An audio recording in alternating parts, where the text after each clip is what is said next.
Nah, sekarang untuk memahami data itu seperti itu. Jadi kita selalu menggunakan dengan pendekatan rate, ratio, dan proporsi.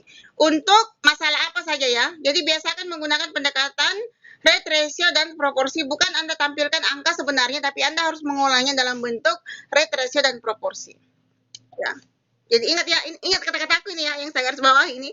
Karena itu nanti berkaitan dengan tugasmu. Jadi yang saya ulang-ulang itu adalah tugasmu. Nah, berikutnya di Indonesia itu pertama kali awal Maret tahun lalu itu pertama kali terlaporkan data COVID-19 ya. Dengan tingkat CFR itu sama dengan CFR dunia, yaitu setiap 100 orang yang menderita COVID-19 ada 6 orang yang wafat atau meninggal karena COVID-19. Nah, kalau untuk Sulawesi Tenggara, jadi ini ya, yang kuning-kuning ini Anda bisa lihat ya, covid19.go.id itu adalah data untuk Indonesia, dan untuk Sulawesi Tenggara data terupdate itu adalah gugus tugas COVID-19 Sultra, dan kasusnya itu adalah terjadi ya kasus dengan tingkat kefatalan TFR total CFR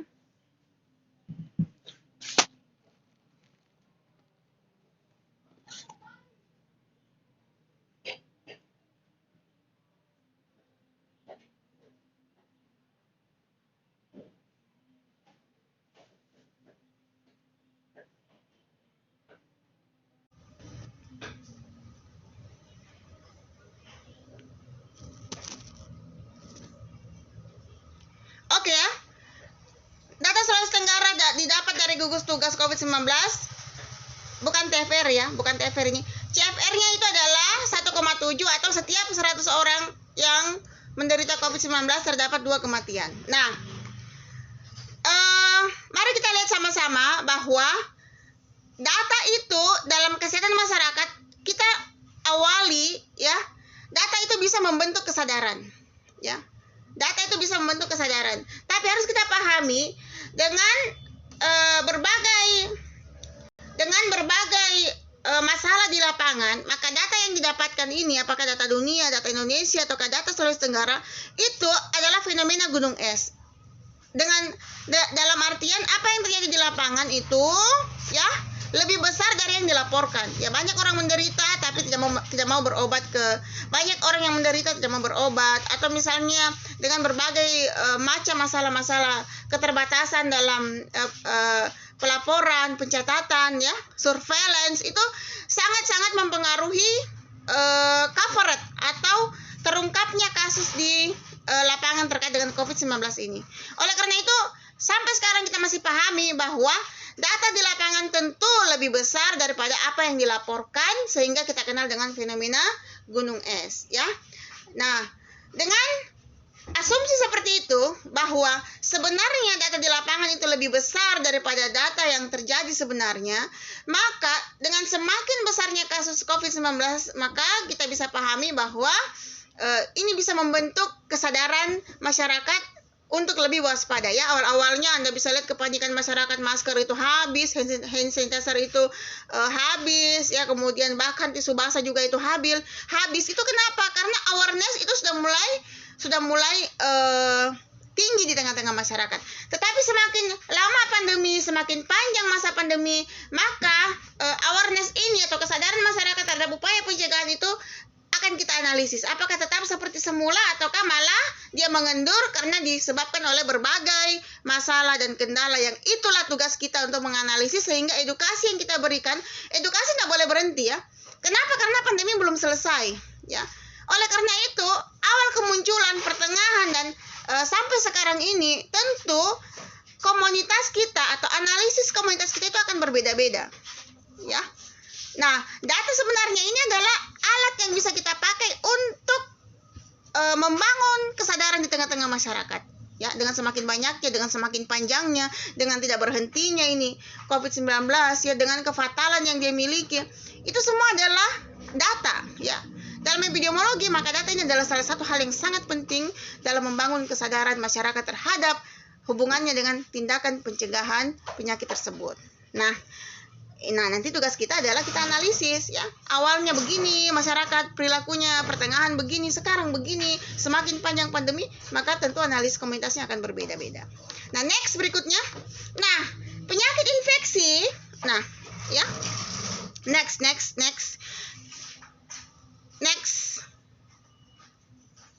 Abrina, next. Nah, penyakit infeksi itu ya.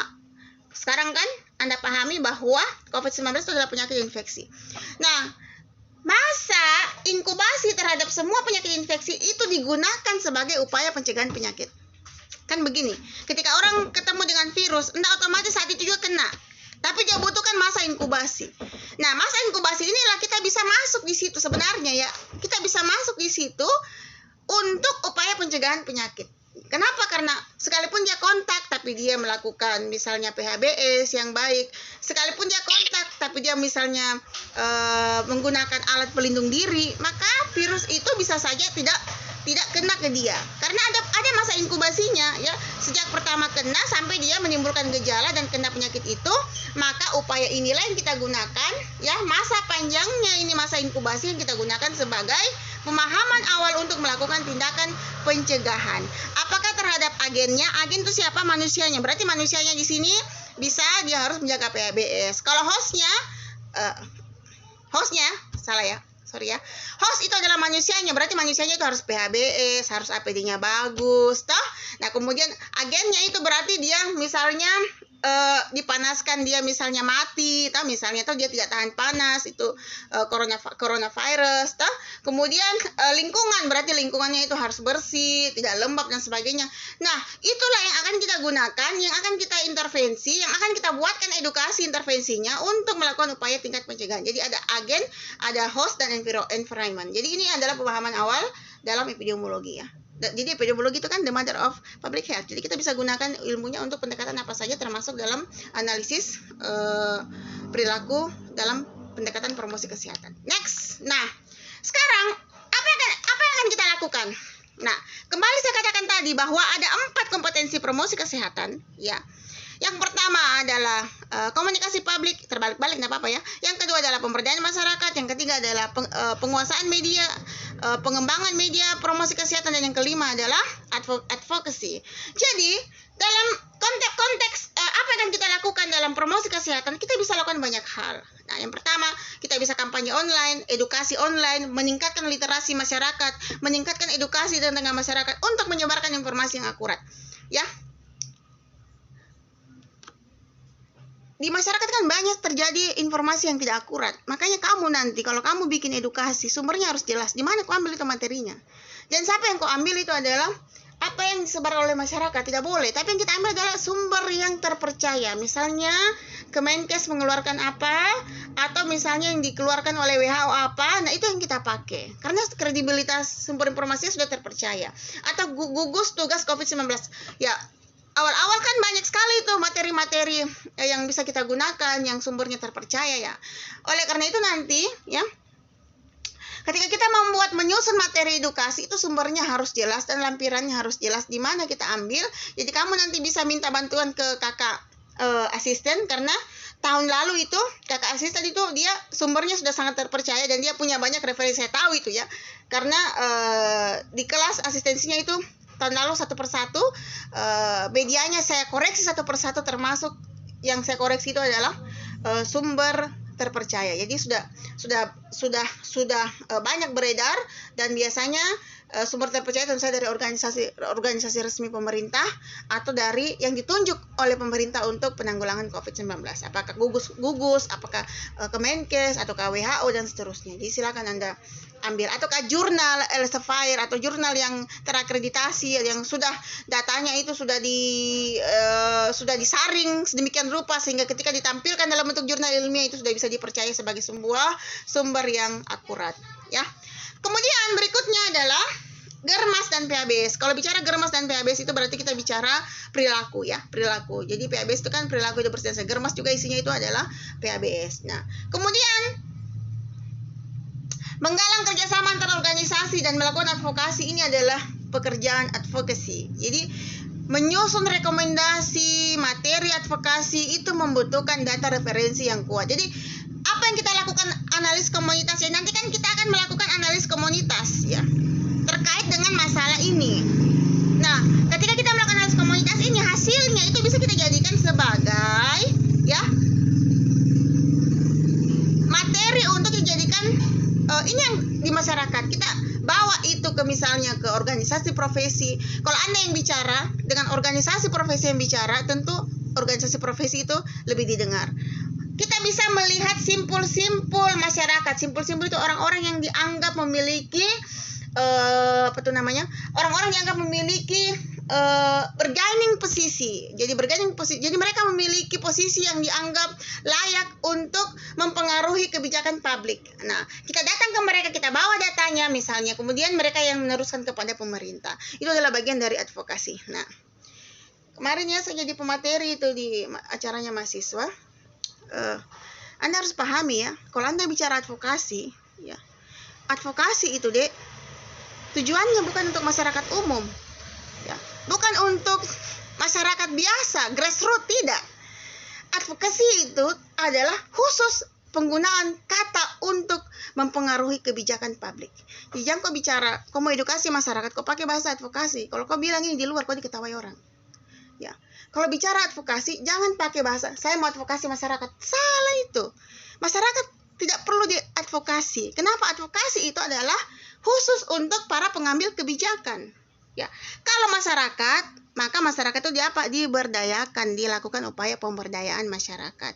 Kalau tokoh-tokoh masyarakat, mereka dilakukan upaya apa? Bina suasana, dukungan publik. Kalau tokoh-tokoh masyarakat, maka mereka lah dukungan publik itu tokoh-tokoh masyarakat. Kalau pengambil kebijakan, maka itulah yang disebut dengan advokasi. Jadi, strategi promosi kesehatan itu 3. Yang pertama, pemberdayaan masyarakat, A, B, G. Ya, selalu aku bilang itu ya. Advokasi, bina suasana, dan pemberdayaan masyarakat. Itu ada semua tujuannya.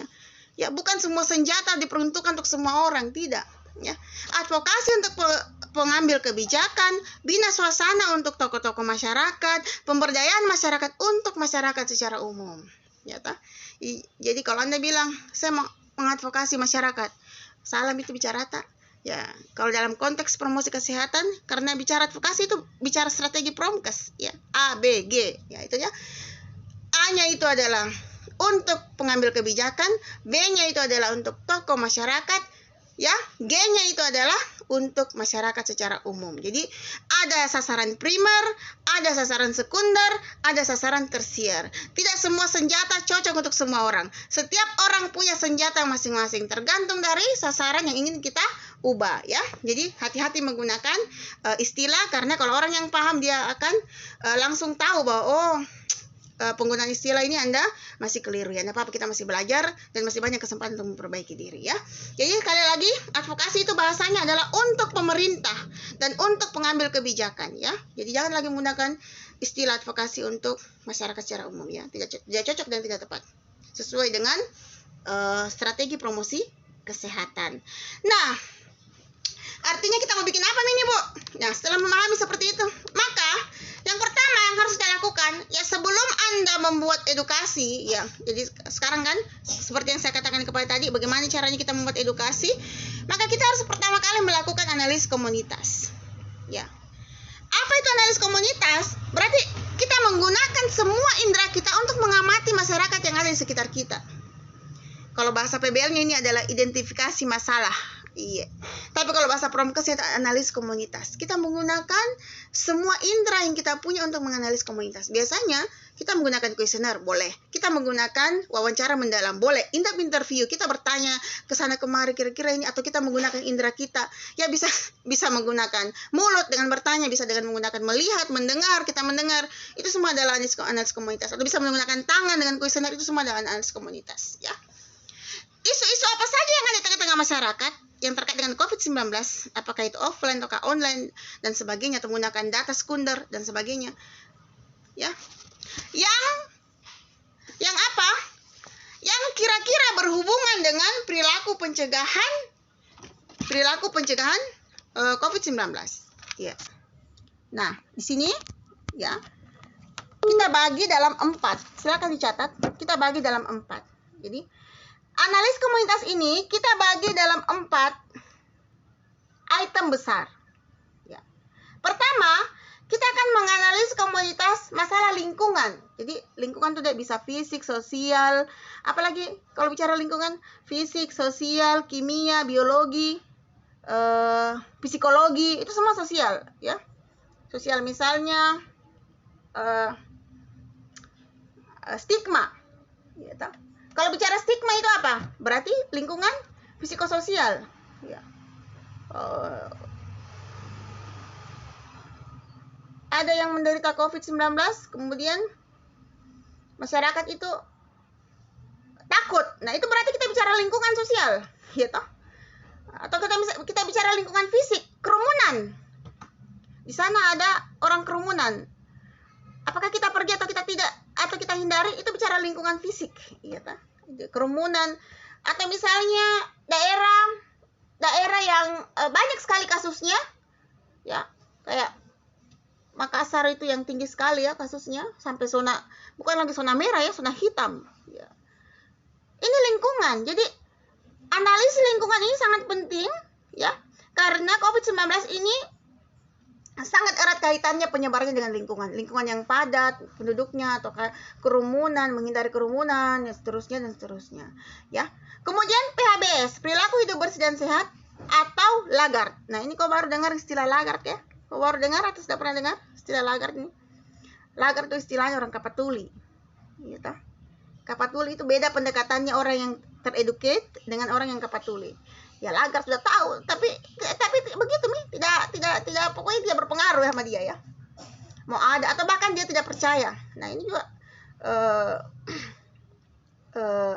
masalah yang mungkin ada ketika Anda melakukan analisis komunitas. PHBS ya jelas ya, PHBS itu berarti perilaku, misalnya penggunaan APD, kemudian penggunaan hand sanitizer, kemudian dan lain-lain yang berhubungan dengan pencegahan COVID-19. Nah, ini juga adalah masker ya. Kalau saya bilang APD berarti masker dan sebagainya. Kalau dulu bahkan biar kos tangan itu orang berebut beli ya. Kenapa? Padahal kos tangan itu adalah untuk tenaga medis. Tapi sekarang masker sudah sangat mudah didapatkan, tidak seperti dulu. Dan juga masker itu sangat banyak terjadi pelanggaran. Padahal itu adalah maskerku melindungimu, maskermu melindungiku. Jadi itu istilah yang digembar-gemborkan oleh petugas kesehatan untuk mengkampanyekan masker. Nah, itu kan masih banyak kita lihat orang tidak menggunakan masker. Bahkan mungkin petugas kesehatan, atau bukan petugas kesehatan, adalah orang kesehatan kayak kamu misalnya. Apakah kamu taat setiap keluar rumah menggunakan masker? Ya, silakan Anda analisis komunitas Anda masing-masing. Ya, kemudian gizi dan imunitas, oke ya. Kita ketahui bersama bahwa virus itu melawannya dengan memperbaiki imunitas. Ya, imunitas itu bisa meningkat dengan konsumsi apa? Vitamin, kemudian makan buah, makan sayur yang banyak ya, yang lebih banyak daripada biasanya, supaya proteinnya harus protein tingkat tinggi, misalnya banyak konsumsi protein sebagai untuk membentuk antibodi kita. Nah, ini juga masih mungkin ketika Anda melakukan analis komunitas itu masih sangat kurang tengah-tengah masyarakat. Dan kemudian yang terakhir adalah pelayanan kesehatan. Jadi banyak orang yang tidak mau berobat kalau sakit, banyak yang takut, atau sekarang misalnya tantangannya adalah vaksin. Nah, silakan menganalisis keempat item ini. Jadi item 4 besar itu adalah, ya, jadi Anda harus membuat analisis komunitas terkait dengan lingkungan. Kemudian Anda membuat analisis komunitas terkait dengan perilaku, PHBS dan perilaku Lagarde. Kemudian Anda membuat analisis komunitas terkait dengan gizi dan imunitas. Kemudian Anda juga membuat analisis komunitas terkait dengan pelayanan kesehatan. Jadi 4 hal ini apa yang harus ada dalam setiap item analisis komunitas Anda. Jadi kenapa? Karena kita berusaha untuk melengkapkan ya dari keempat hal yang besar yang kira-kira berpengaruh besar terhadap perilaku, edukasi perubahan perilaku kesehatan masyarakat terkait dengan masalah yang akan kita analisis. Ya, berikutnya adalah ketika Anda melakukan analis komunitas, ya, kita membuat target penilaian. Ya, ini yang kita analis komunitas ini siapa? Siapa yang kita analis komunitas? Ya. Kemudian ketika Anda mau melakukan, setelah Anda analis komunitas, ya, sasaran yang ingin kita tuju ini siapa? Ya, di mana saya melakukan analisis komunitas? Ya, masyarakat virtual, Bu, berarti online. Anak sekolah, Bu, berarti di sekolah karena sekarang sudah masuk sekolah. Ya, pekerja, Bu, berarti tempat kerja. Nah, itu beda-beda ya. Nah, itu beda-beda. Nah, maka Anda tentukan di mana tempat Anda akan melakukan analisis komunitas, karena tentu saya akan berbeda-beda. Ya. Jadi kalau saya kalau kamu masih di kampung, ya tentu saja kamu melakukan secara virtual, lebih gampang ya. Virtual itu masuk semuanya, bisa anak sekolah, bisa pekerja, karena penggunaan media sosial itu sangat-sangat besar dan mencakup semua kalangan, mulai dari anak sekolah, kemudian anak sekolah berarti pelajar dan mahasiswa, kemudian pekerja, ya jelas ya, kemudian ibu rumah tangga, kemudian apalagi yang lainnya. Ya silakan cari yang lainnya. Masih banyak sekali sasaran-sasaran yang bisa kita lakukan analisis komunitas berikutnya. Nah, setelah Anda punya analisis komunitas dan Anda sasarannya, berikutnya adalah kita berusaha untuk mengembangkan ya media edukasi, membuat konten yang sesuai dengan analisis komunitas yang kita bikin. Ya. Makin beragam media yang kita gunakan makin baik. Makanya nanti usahakan di satu kelas K3 itu, ya satu kelas K3 itu jangan semua ambil video. Ya. Dibagi. Saya media cetak, saya media elektronik. Oke. Jadi dibagi supaya semuanya makin beragam. Ibaratnya masyarakat itu adalah kita sentuh dengan matanya, kita sentuh dengan telinganya, dan kita sentuh dengan indera-indera yang lainnya. Jadi kalau misalnya poster, berarti yang matanya, maka visual. Tapi kalau video, ya maka yang kita sentuh adalah telinganya. Jadi telinga dan matanya. Jadi semakin beragam media yang kita gunakan, tentu akan semakin baik. Ya. Jadi materi yang akan kita bikin itu, ya bukan materi saya mau ambil ini deh, saya mau ambil itu deh, Isa suka ini, Isa senang ini, tidak. Tapi materi yang akan Anda bikin adalah materi yang sesuai dengan analisis komunitas Anda. Makanya yang pertama kali Anda lakukan adalah bikin dulu analisis komunitas berdasarkan 4 hal tadi. Masalah lingkungan tempat saya apa ya? Masalah perilaku tempat saya apa ya? Masalah gizi dan imunitas tempat saya apa ya? Masalah pelayanan kesehatan tempat saya itu apa? Ya. Setelah itu, maka Anda bikinkan dan kembangkan materi edukasi berdasarkan analisis komunitas Anda. Ya. Setelah itu maka Anda bikinkan medianya. Jadi kembangkan dulu materinya, baru bikin medianya. Dan materi yang Anda kembangkan ini sekali lagi haruslah berdasarkan kepada sumber-sumber yang terpercaya. Ya, alat yang ini.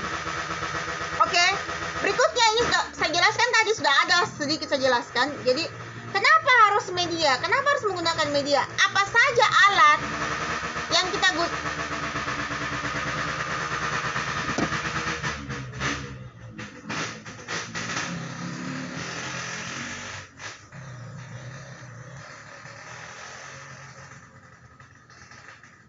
Oke, lanjut ya. Apa saja alat yang kita gunakan untuk ya membantu kita dalam mengubah perilaku masyarakat, itu bisa disebut dengan media promosi kesehatan. Ya. Jadi upaya terencana untuk mengubah perilaku individu, keluarga, kelompok, dan masyarakat. Itu adalah edukasi. Ya, edukasi kita rencanakan. Maka merencanakan edukasi perubahan perilaku itu adalah dengan analisis komunitas, merancang dan mengembangkan materi berdasarkan analisis komunitas, kemudian kita bikinkan medianya. Nah, baru kita pilih medianya. Semakin beragam yang kita bikin berarti semakin bagus. Media itu terbagi atas 2, ada media cetak dan ada media elektronik. Nih tinggal kau baca ya, booklet, leaflet, flyer, flipchart, poster, foto, itu semua media cetak. Kalau media elektronik bisa TV, bisa radio, bisa video, bisa slide film yang Anda sambung-sambung kemudian Anda kasih suara. Boleh ya? Nah, oleh karena itu, dari semua bahan ini, alurnya jelas.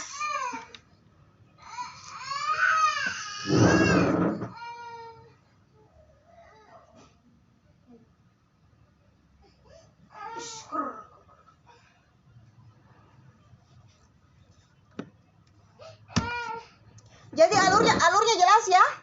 Jadi pertama kita melakukan dulu analisis komunitas. Kemudian kita memilih ya sasaran yang akan kita tuju. Kemudian yang ketiga adalah kita mengembangkan materi, mengembangkan dan mengembangkan materi edukasi berdasarkan referensi terpercaya. Kemudian yang keempat baru kita bikin media edukasinya sesuai dengan analisis komunitas kita, sesuai dengan sasaran dan sesuai dengan sesuai dengan materi yang terpercaya. Nah, baru kita bikinkan materi edukasinya. Oke, saya kira itu. Kalau ada yang tidak jelas silakan bertanya. Boleh bertanya, silakan.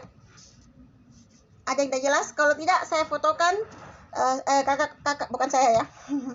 Kakak-kakak pendamping asisten akan memberikan lembar hasil yang harus Anda isi dan dikumpul asistensi dengan kakak asisten.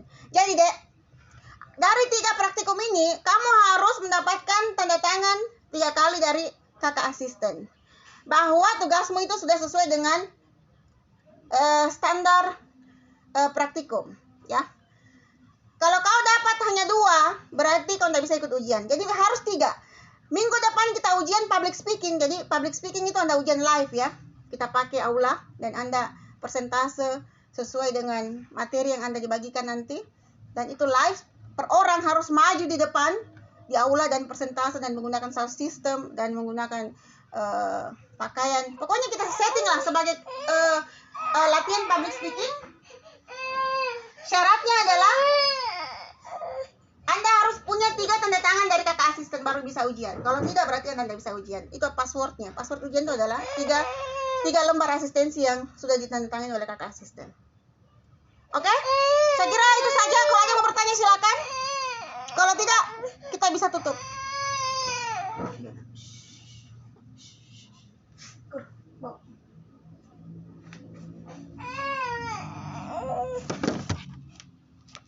Oke, saya kira cukup ya. Nanti kalau mau bertanya bisa di grup. Sekarang akan ditampilkan kepada Anda lembar asistensi yang harus Anda isi. Kemudian itu yang akan diasistensikan kepada kakak-kakak asisten. Ibu tutup dan ucapan alhamdulillahirabbil alamin. Kita kembali ke grup. Assalamualaikum warahmatullahi wabarakatuh.